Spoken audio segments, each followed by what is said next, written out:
Por que algumas carros quebram o petróleo? Algumas pessoas acham que o petróleo fica menos e menos. Ou seja, o petróleo quebrado.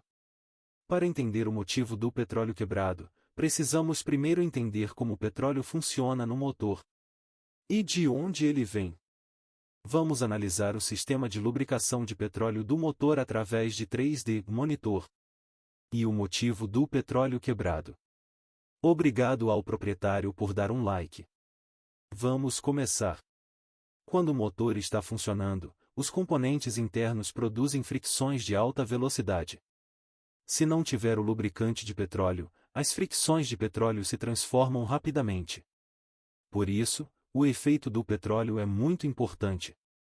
O petróleo cobrirá uma camada de lubricante entre os componentes internos do motor, para reduzir as fricções que ocorrem quando o motor está funcionando. Há algumas horas depois, o petróleo vai ficar no botão de baixo do motor. Quando iniciarmos o motor, o petróleo vai tirar o petróleo do botão de baixo do motor. E o petróleo vai ser adicionado ao motor. Antes de o petróleo entrar no motor, o petróleo precisa passar pelo liquidificador de petróleo. Porque a superfície do componente de petróleo do motor não é tão firme quanto parece. Quando os componentes funcionam, as fricções que ocorrem, as fricções de petróleo, e as fricções de petróleo no líquido de petróleo, vão cair no petróleo.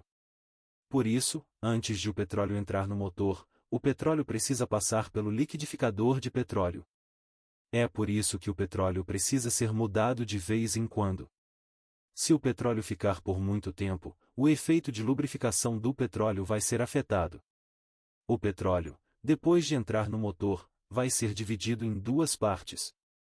Uma parte vai entrar no sistema de camadas de petróleo, e a outra parte vai entrar no sistema de camadas de petróleo.